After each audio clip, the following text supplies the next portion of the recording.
नमस्कार मित्रों, मैं हूं आपके साथ अशोक वर्मा। आप देख रहे हैं टीवी 20 न्यूज। बने रहिए हमारे साथ। अब खबरों की करते हैं शुरुआत।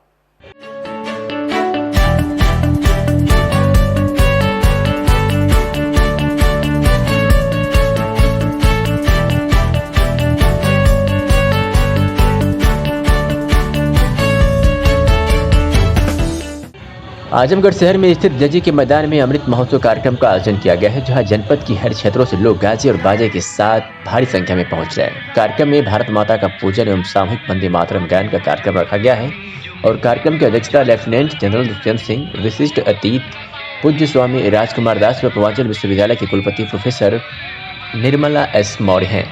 कार्यक्रम के मुख्य वक्ता सुभाष प्रांत प्राचार्य गोरक्ष प्रांत हैं। कार्यक्रम स्थल 12 बजे तक ही भर गया था। सुरक्षा व्यवस्था हेतु भारी फोर्स मौके पर तैनात है और डॉक्टर पीयूष यादव के नेतृत्व में युवाओं की टीम कार्यक्रम की व्यवस्था की चाक चौबंद बनाने में जुटी रही।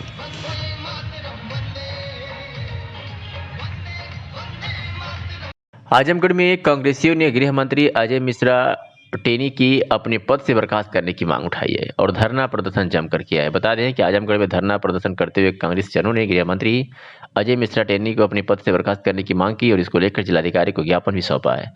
रीता मौर्य शहर अध्यक्ष आजमगढ़ विधानसभा फूलपुर पवई 349 के नेतृत्व में कांग्रेसियों ने यह प्रदर्शन किया है। तस्वीरें आपके सामने देख सकते हैं कि किस तरीके से कांग्रेसियों ने धरना प्रदर्शन कर जिलाधिकारी को ज्ञापन भी सौंपा है और कांग्रेसियों ने गृह मंत्री अजय मिश्रा टेनी को अपने पद से बर्खास्त करने की मांग उठाई है। आजमगढ़ के मेनगर थाना क्षेत्र के ग्राम सभा रसूलपुर गांव निवासी खिचड़ी पुत्र रामप्यारे राम के पास 3 बेटियां हैं, जिसकी वारिस को छुपाकर भांजे ने अपने ही मामा से वरासत करा लिया है। जानकारी जब तीनों बेटियों को हुई तो पैरों तले जमीन खिसक गई। बता दें कि खिचड़ू की 3 बेटियां हैं, जिसकी परवरिश छोटी बेटी राधा करती थी। अचानक खिचड़ू की तबीयत खराब हो गई तो उसने कहा कि मैं अपनी संपत्ति अपनी बेटी राधा को वसीयत करना चाहता हूँ, जिस पर 2 और बेटियों ने पिता की बात पर सहमत होकर दोनों बेटियां भी राजी हो गई। वसीयत की सूचना जैसे उनकी भांजी वंशराजी को हुई तो उसने अपने जाल में फंसाकर कहा कि तहसील में मेरे जानने वाले कम खर्चे में वसीयत करा दूंगी। भांजा ने मामा को लेकर उप निबंधक कार्यालय पहुंचाई, जहां वसीयत बेटियों के नाम न कराकर अपने नाम से करा लिया। बड़े मजे की बात यह है कि सगी भांजी ने वसीयत में दिखाया कि उनके पास कोई संतान नहीं है, जबकि 3 बेटियां हैं, जिसमें एक बेटी गाँव पर ही रहकर सेवा करती थी। अब उस जमीन को भांजी वंशरजी और उन्हें पौने दाम में बेच रही है। तीनों बेटियों ने आपत्ति लगाते हुए उच्च अधिकारियों का ध्यान आकृष्ट किया है और इसकी चर्चा क्षेत्र में जोरों पर है। नाव ब्रजेश है, गाँव रसूलपुर है, थाना में नगर है। खिचड़ू के 3 लड़के हैं, एक लड़की मर गई है, 2 लड़की मौजूद हैं। सर अभी धोखाधड़ी से अभी उनका भांजी धोखाधड़ी कहनी और उसके बाद में अपने नाम में वरासत करा के चल गई यहाँ से। और बाद 2 लड़की हैं, सेवा सत्कार हम करत लाए नल्लू के चलते। और बाद हमारे साथ इंसाफ होकर के चाहिए। सेवा आपकी है पूरी जिंदगी उनकी? सेवा पूरी जिंदगी हम कर रहे हैं। वरासत तो वो उनकी भांजी आके करवा ली है। तो क्या चाहते हैं आप? साहब हम चाहते हैं हमारे साथ इंसाफ हो। अच्छा, आपके साथ इंसाफ हो। इसकी सूचना आप किसी को दिए हैं, पुलिस वुलिस को, या कहीं कंप्लेन किए हैं? पुलिस चौकी में कंप्लेन नहीं है, वो वकील के पास मुकदमा चल रही है, दीवानी चल रही है, सब कुछ हो रहा है, लेकिन कोई सुनवाई नहीं हो रहा है। ठीक। इस खबर के प्रायोजक हैं शांति ग्रुप ऑफ इंस्टीट्यूशन, अमौड़ा गोसाई के बाजार, आजमगढ़, जिसके प्रबंधक हैं दीपक राय।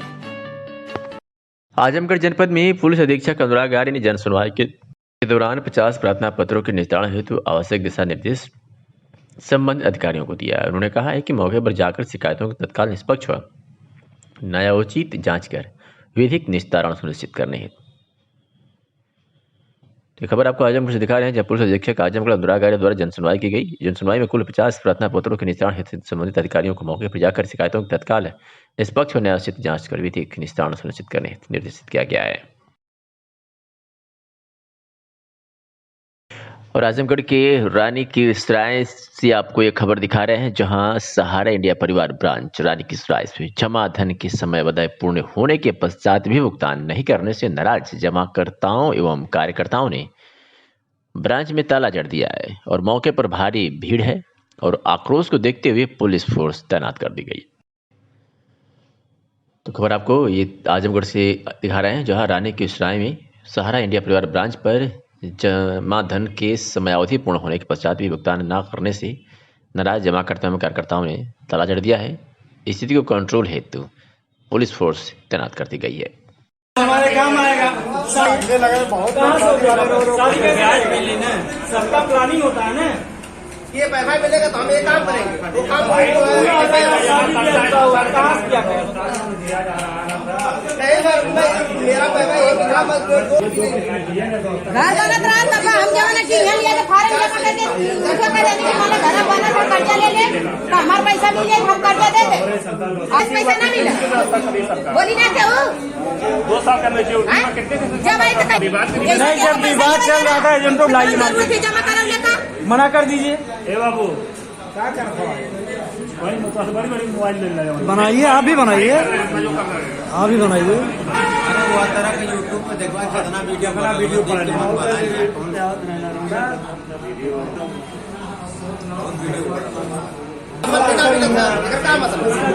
आश्वासन मिला है कि तुम्हारा पैसा नहीं बताओ तब खोलिया नहीं मत खोलिया कि भैया जरूरी ना कब होई बोलिए तब पैसा ले ले। हाई कोर्ट जब ले पता लगा तू मर गया हो जाए कंफर्म तो डिग्री होई बाहर ही जाए तब तक।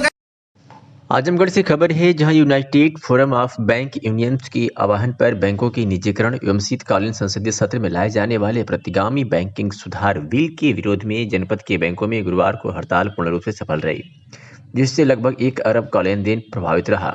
हड़ताली कर्मियों ने यूनियन बैंक के क्षेत्रीय कार्यालय पर धरना प्रदर्शन किया और इसी क्रम में बैंक कर्मियों की एक सभा रैदेपुर स्थित स्टेट बैंक के समक्ष हुई, जिसका संचालन union bank of staff association के मंत्री विष्णु गुप्ता ने किया। अपने संबोधन में ग्रामीण बैंक अधिकारी एसोसिएशन के प्रदेश अध्यक्ष सुभाष चंद्र तिवारी कुंदन ने सरकार के सार्वजनिक क्षेत्र के संस्थानों के निजीकरण की नीतियों का विरोध करते हुए कहा कि वर्तमान सरकार अभी तक वित्तीय समावेशन जनधन बैंक को घर घर पहुंचाने की बात कर रही थी, किंतु अब राष्ट्रीयकृत बैंकों के निजीकरण की बात कर रही है। इससे सरकार इन बैंकों में लगे धन को कहीं अन्यत्र लाकर उस कार्य का श्रेय लेना चाहती है और बैंकों को कॉर्पोरेट घरानों को सौंपना चाहती है। कॉमरेड साथियों, आज हम यहाँ यूएफबीयू के तत्वाधान में आयोजित इलाहाबाद बैंक एसोसिएशन स्टाफ के द्वारा बैंकों के निजीकरण के विरोध में और बैंकों के निजीकरण के लिए जो कानून बना हुआ है उसमें संशोधन करने के लिए सरकार के इन कदमों का हम विरोध करते हैं, पुरजोर विरोध करते हैं। इसलिए हमारे एसोसिएशन ने, हमारे स्टाफ के यूनियन ने यह 16 एवं 17 तारीख को बैंकों की हड़ताल रखी है, जिसमें हम पूरा सहयोग कर रहे हैं। साथियों, मैं आपको ये भी बताना चाहता हूँ कि हम बैंकर्स नो वर्क नो पे के आधार पर ही काम करते हैं। जिस दिन हम हड़ताल पर रहते हैं उस दिन की सैलरी हमको नहीं मिलती है। इसलिए हम इस हड़ताल को और भी अधिक अच्छा और भी अधिक सफल बनाने के लिए पुरजोर प्रयास करेंगे। धन्यवाद। बैंक यूनियन जिंदाबाद, जिंदाबाद, जिंदाबाद। बैंक यूनियन जिंदाबाद, जिंदाबाद, जिंदाबाद। 16 और 17 तारीख की जा रही है। ये बैंक के निजीकरण के विरोध में है। बैंक निजीकरण किसी के हक में भी नहीं है, पब्लिक के लिए भी दिक्कत है। गरीबों के लिए जब बैंकों का 1969 में राष्ट्रीयकरण किया गया था, जिससे कि आम जनता तक बैंकिंग की सुविधा पहुंच सके। उसके बाद फाइनेंशियल इंक्लूजन के माध्यम से जगह जगह बैंक ग्राहक सेवा केंद्र खोले गए हैं ताकि ये सेवा 2000 से कम आबादी वाले जगहों को भी मिल सके, हर एक तबके तक पहुंच सके। लेकिन जब हम निजीकरण की तरफ बढ़ रहे हैं, सरकार जब इसका प्रयास कर रही है कि निजीकरण हो जाए, तो इससे फिर से बैंक पूंजीपतियों का ही बन करके रह जाएगा और इसे हम गरीब तबका या आम जनता बैंकिंग सुविधा से वंचित रह जाएंगे। मुद्रा योजना जैसी कोई भी सुविधाएं जो सरकार ने लागू की हैं वो प्राइवेट बैंकों से आम जनता को नहीं मिल पाएगी। इससे सिर्फ नुकसान ही है, बैंक के स्टाफ का तो नुकसान है ही है, इससे पब्लिक का भी नुकसान है। इसलिए हम इसका पुरजोर विरोध करते हैं और हम आज सभी सरकार की प्राइवेटाइजेशन नीतियों का विरोध करने के लिए यहाँ एकत्रित हुए हैं। बैंक यूनियन जिंदाबाद, जिंदाबाद, जिंदाबाद। बैंक यूनियन जिंदाबाद, जिंदाबाद, जिंदाबाद। यूपीएसयू जिंदाबाद, जिंदाबाद, जिंदाबाद। यूपीएसयू जिंदाबाद, जिंदाबाद, जिंदाबाद।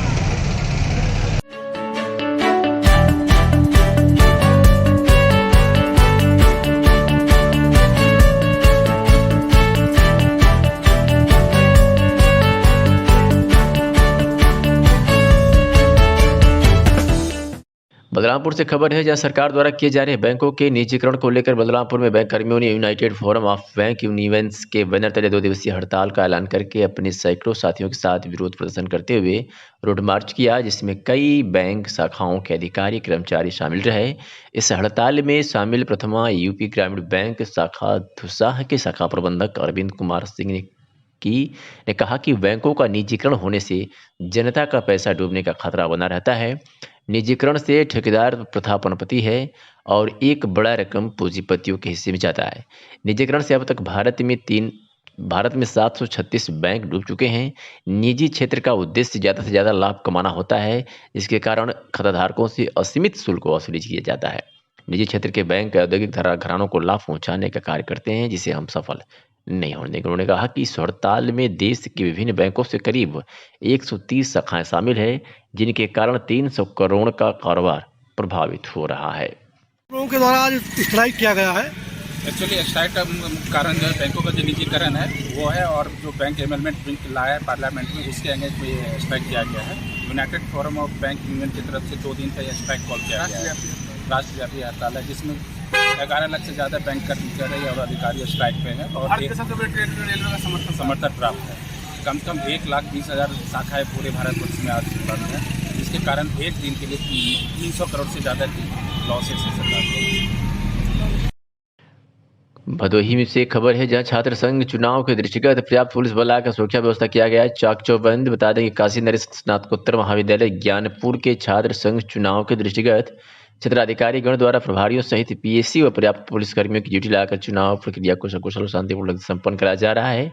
मुख्य स्थानों पर बैरियर लगाकर बड़े वाहनों को रोककर अन्य मार्ग हेतु डायवर्ट करते हुए तथा अवांछनीय तत्वों की चेकिंग करते हुए सतर्कता के साथ ड्यूटी का निर्वहन पुलिसकर्मियों द्वारा किया जा रहा है। पुलिस अधीक्षक भदोही डॉक्टर अनिल कुमार द्वारा चुनाव के दौरान विद्यालय का भ्रमण निरीक्षण कर ड्यूटी में लगे अधिकारी कर्मचारीगणों को आवश्यक दिशा निर्देश दिया गया। चुनाव प्रक्रिया शांतिपूर्ण ढंग से संपन्न कराया जा रहा है। और इस सोनभद्र से खबर है, जहां पर पुलिस महानिदेशक वाराणसी जोन वाराणसी की अध्यक्षता में आगामी विधानसभा चुनाव के दृष्टिगत पुलिस लाइन चूर के सोनभद्र सभागार कक्ष में इंटर स्टेट वार्ड मीटिंग की गई। बता दें कि उत्तर प्रदेश में आगामी विधानसभा चुनाव 2022 के दृष्टिगत आज से ब्रजभूषण अपर पुलिस महानिदेशक वाराणसी जोन वाराणसी द्वारा पुलिस लाइन चुर्क में पुलिस महानिरीक्षक वाराणसी परिक्षेत्र वाराणसी व उप महानिरीक्षक विंध्याचल परिक्षेत्र मिर्जापुर तथा जनपद सोनभद्र सटे सीमावर्ती राज्यों बिहार, झारखंड, मध्य प्रदेश, छत्तीसगढ़ व जनपद मिर्जापुर, चंदौली, गाजीपुर आदि जनपदों से आए अधिकारियों के साथ इंटर स्टेट वार्ड मीटिंग की गई। बैठक के दौरान अपर पुलिस अधीक्षक ऑपरेशन डॉक्टर राजीव कुमार सिंह द्वारा आगामी विधानसभा चुनाव के संबंध में प्रोजेक्ट इंटेंशन प्रस्तुत किया गया। जो डिस्ट्रिक्ट्स हैं 4 राज्यों की सीमा मिलती है, मध्य प्रदेश, छत्तीसगढ़, बिहार और झारखंड। तो आज हमने उसमें लगभग 8 यहाँ डिस्ट्रिक्ट से जो जिनका सीमाएं मिल रही थी, उन 8 डिस्ट्रिक्ट के एसपी को उनके डीआईजी को बुलवाया था। हमारे भी डीआईजी मिर्जापुर और आईजी वाराणसी रेंज थे मौजूद और हमारे सारे अधिकारी मौजूद थे। 3-4 बिंदुओं हम लोगों ने मीटिंग की है। निकट भविष्य में चुनाव होने वाला है विधानसभा का। उसमें विधानसभा के तो चुनाव के दौरान कोई एंटी सोशल एलिमेंट्स का मूवमेंट इन राज्यों से यूपी की तरफ ना होने पाए, कोई ब्लैक मनी का इन्फ्लो ना होने पाए, शराब का इन्फ्लो ना होने पाए, मादक पदार्थ हैं, असला हैं, इसके लिए योजना बनाई है। कुछ बैरियर्स तय किए गए हैं, पिकेट्स तय की गई हैं, जिससे जॉइंट चेकिंग हो, जॉइंट अभियान चले। प्लस ये भी उम्मीद की गई है जो एंटी सोशल एलिमेंट्स जो इन राज्यों के इधर आ सकते हैं, उनकी सूची बना करके पहले से उनके खिलाफ कार्रवाई हो जाए। रिवर पेट्रोलिंग की जहां आवश्यकता है वो भी व्यवस्था की जाए। तो कुल मिलाकर के उद्देश्य है कि चुनाव में इन राज्यों से कोई भी असामाजिक तत्व विघ्न पैदा न करने पाए चुनाव में, उसके लिए हम लोगों ने कार्य योजना बनाई है। दूसरा, क्राइम फ्रंट पर भी हम लोगों ने बात की है। अक्सर होता है कि उन राज्यों के अपराधी यहाँ क्राइम करके भाग जाते हैं, यहाँ का अपराधी वहाँ क्राइम करके यहाँ भाग कर आ जाता है। उसके लगातार सूचना का आदान प्रदान हो, कौन अपराधी कहाँ के कहाँ एक्टिव हैं, उन पर एक जॉइंट ऑपरेशन चल रहे हैं, इस पर भी हम लोगों ने बात की है। प्लस तीसरा, नक्सल इफेक्टेड डिस्ट्रिक्ट ये रहे हैं और जो बॉर्डर के डिस्ट्रिक्ट भी हैं, उस पर भी सहमति बनी है कि जॉइंट कॉम्बिंग होगी। हर महीने समय समय पर जॉइंट कॉम्बिंग होगी, एसपी के द्वारा कॉम्बिंग होगी, थाना स्तर पर भी जॉइंट कॉम्बिंग्स होंगी, जॉइंट ऑपरेशन चलेंगे। और इनकी जो निगरानी है, जो नक्सली एलिमेंट्स होते हैं, यहाँ के वहाँ रह रहे होते हैं, वहाँ के यहाँ रह रहे होते हैं, तो उनका भी एक हर मंथ उनकी निगरानी हो, सत्यापन हो। उसके लिए हमने व्यवस्था बनाई है कि हर महीने एसपी जो हमारे बॉर्डर के एसपी हैं हर महीने एक मीटिंग करेंगे और मीटिंग में सूचनाओं का आदान प्रदान भी करेंगे। प्लस कभी कभी कोई सूचनाएं शिकायत आती हैं, तस्करी की आती हैं, विभिन्न स्टेटों से जो आपके गांजा वगैरह की तस्करी होती है, वो तस्करी या शराब तस्करी है, उसके लिए भी हम लोगों ने एक यहाँ प्लान किया। तो कुल मिला करके better coordination for election, for Naxal गतिविधियों को रोकने के लिए और क्राइम के लिए हम लोगों ने मीटिंग की है। इस खबर के प्रायोजक हैं शांति ग्रुप ऑफ इंस्टीट्यूशन, अमौड़ा, गोसाई की बाजार, आजमगढ़, जिसके प्रबंधक हैं दीपक राय।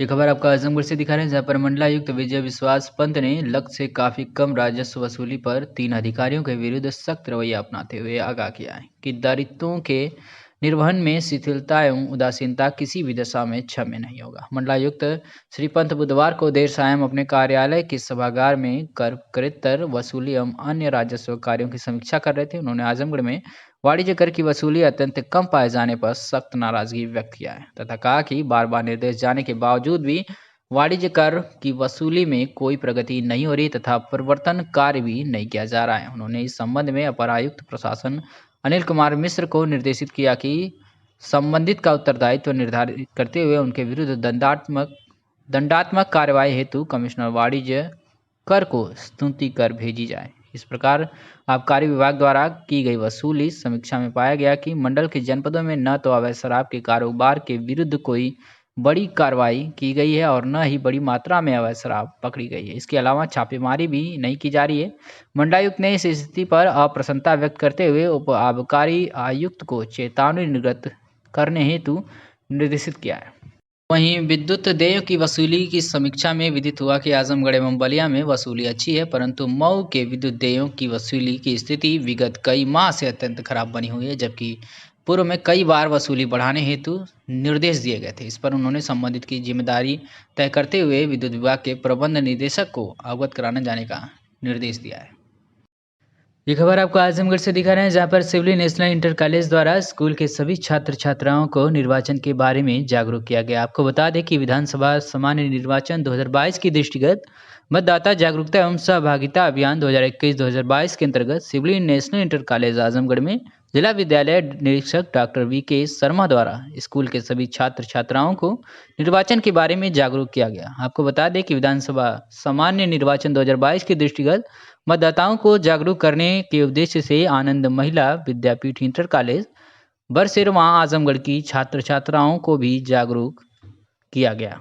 तो ये तस्वीरें आपको सिविल नेशनल इंटर कॉलेज से दिखा रहे हैं, जहाँ पर सभी छात्र छात्राओं को निर्वाचन के बारे में जागरूक किया गया है और विधानसभा सामान्य निर्वाचन 2022 के दृष्टिगत मतदाता जागरूकता एवं सहभागिता अभियान 2021-22 के अंतर्गत सभी छात्र छात्राओं को civil national inter college Azamgarh में जिला विद्यालय निरीक्षक डॉक्टर वी.के. शर्मा द्वारा सभी छात्र छात्राओं को निर्वाचन के बारे में जागरूक किया गया है। तो वहीं आनंद महिला विद्यापीठ इंटर कॉलेज में बरसेरवा में भी सभी छात्र छात्राओं को मतदाता जागरूकता अभियान के तहत जागरूक किया गया।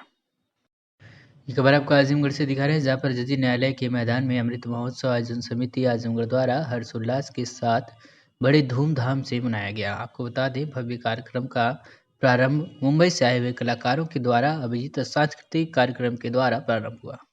नृत्य एवं भव्य मंच की शोभा गरिमा एवं संपूर्ण परिवार की साज सज्जा वरना संपूर्ण परिसर में उत्सव जैसा वातावरण था।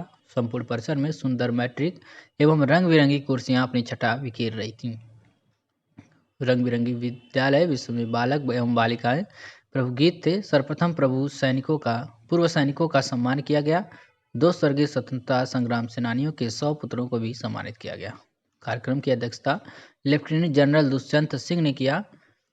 विशिष्ट अतिथि राजकुमार द्वारा अयोध्या के पावन आशीर्वाद से पूरा परिचय अभिसिंचित हुआ। प्रोफेसर निर्मला एवं एस मौर्य कुलपति पूर्वांचल विश्वविद्यालय जौनपुर का मार्गदर्शन प्राप्त हुआ। मुख्य वक्ता सुभाष का मार्गदर्शन प्राप्त हुआ। मुख्य वक्ता प्रांत प्रचारक गोरख प्रांत अमतुल्य उपाधि प्राप्त हुआ। आपको बता दें, कार्यक्रम का संचालन सह जिला संचालक गौरव अग्रवाल ने किया एवं अमरीश जिला प्रचारक आजमगढ़ की योजकता रही। श्री सुशील विचारक प्रचारक का मार्गदर्शन तथा डॉक्टर पीयूष सिंह की योजना रचना प्रशस्ति रही। अंत में वंदे मातरम और भारत माता की जय के साथ कार्यक्रम समाप्त हुआ। 3,50,00,000 से ज्यादा भारतीय भाइयों और बहनों ने, हमारे पूर्वजों ने अपने प्राणों की आहुति दी थी। क्या हम उनके बलिदान को जाया करेंगे? अभी तक हमारे देश के 1.5 लाख से ज्यादा लोगों ने अपनी जान की आहुति दी है।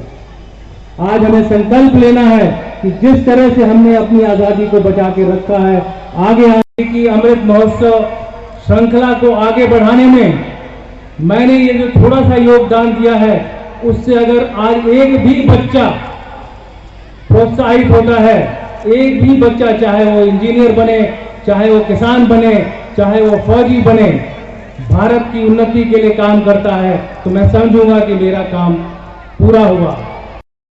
ये खबर आपको आजमगढ़ के अतरौलिया से दिखा रहे हैं, जहाँ पर अतरौलिया नगर पंचायत के अधिशासी अधिकारी के निर्देश पर नालियों की साफ सफाई कराई गई। आपको बता दें कि नगर पंचायत के अधिशासी अधिकारी डॉक्टर लव कुमार मिश्रा के नेतृत्व पर नगर कर्मियों द्वारा नाली की साफ सफाई कराई गई। सफाई नायक राधेश्याम सिंह की मौजूदगी में लोहिया नगर वार्ड के प्रमुख नालियों की साफ सफाई कराई गई। बता दें कि हल्की बारिश में भी लोहिया नगर वार्ड में नालियों के जाम होने से जल जमा होता था, जिसे संज्ञान में लेते हुए अधिशासी अधिकारी ने सफाई कर्मचारियों को निर्देशित किया कि वार्ड की सभी प्रमुख नालियों को साफ सफाई करते हुए नालियों पर लगे ढक्कन हटाकर विधिवत नालियों की सफाई की जाए, जिसमें नालियों का पानी आसानी से नाले में पूरी तरह से बहकर बाहर निकल सके। आपको बता दें कि वहीं नगरवासियों से अपील की कि नालियों में कूड़ा कचरा आदि ना डालें, प्लास्टिक के बोतल और बोरियां भी ना डालें, जिसकी वजह से नालियाँ जाम हो जाती हैं। इस मौके पर नगर पंचायत के सफाई नायक राधेश्याम सिंह, सफाई कर्मी अहमद मुन्ना आफ्ताब, लाल मोहम्मद, इम्तियाज, सलीम सहित सफाई कर्मचारी मौजूद रहे। ये खबर आपको आजमगढ़ से दिखा रहे हैं, जहां पर लालजीत क्रांतिकारी के नेतृत्व में अखिलेश सरकार बनाने को लेकर किया गया प्रचार प्रसार। आपको बता दें कि आजमगढ़ जिले के गौरी नारायणपुर में घर घर जाकर अखिलेश यादव के निर्देश पर हम लोगों द्वारा प्रचार प्रसार किया जा रहा है। ये कहना है लालजीत क्रांतिकारी का। उन्होंने कहा कि अब घर घर पर मिल करके लोगों से जनसंपर्क करके 2022 में समाजवादी पार्टी की सरकार बनाने के लिए समाजवादी युव जनसभा के पूर्व प्रदेश कार्यकारिणी सदस्य लालजीत क्रांतिकारी ने कहा कि हम कार्यकर्तागण पूर्व में समाजवादी सरकार में जो कार्य हुए हैं उनको बताना चाहेंगे। उन्होंने कहा कि चाहे 108 नंबर हो, चाहे 102 नंबर हो, चाहे समाजवादी पेंशन हो, चाहे जनेश्वर मिश्र पार्क लखनऊ हो, चाहे आजमगढ़ में कलेक्ट्रेट भवन हो, चाहे आजमगढ़ का रोडवेज हो, चाहे आजमगढ़ की सठिया की चीनी मिल हो, चाहे पीजीआई हॉस्पिटल चक्रपानपुर हो, चाहे मिनी पीजीआई अतरौलिया आजमगढ़ हो, चाहे 1090 महिलाओं की सुरक्षा के लिए दिए गए तमाम कार्य समाजवादी सरकार में किया गया है। इसलिए इस बार सभी लोग चाह रहे हैं कि 2022 में समाजवादी की सरकार बने और अखिलेश यादव मुख्यमंत्री बने।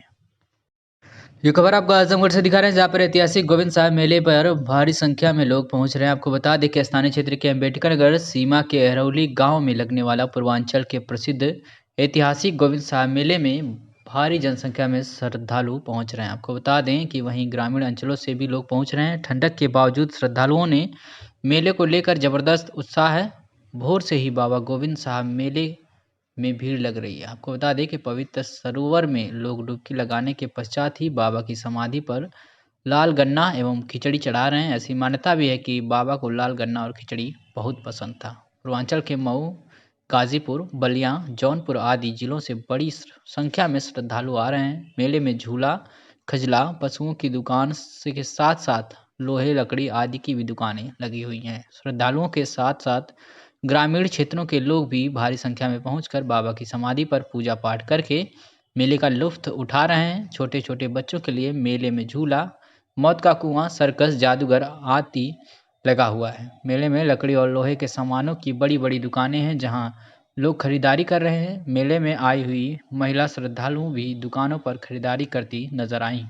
वहीं पर बाबा गोविंद साहब के प्रति लोगों में बहुत ज़बरदस्त उत्साह देखने को मिला है। पूर्वांचल का यह मेला 1 माह तक चलेगा, जिसमें दूर दूर से श्रद्धालु आते रहते हैं। मेले में जाने वाली प्रमुख मार्गों को सही कर दिया गया है, तो वहीं मेले के अंदर बड़ी गाड़ियों का प्रवेश पूरी तरह से वर्जित कर दिया गया है। सुरक्षा के दृष्टिगत मेले में पुलिस बराबर चक्रमण करती रही। मनोरंजन के लिए मेले में थिएटर आदि संचालित हो रहे हैं।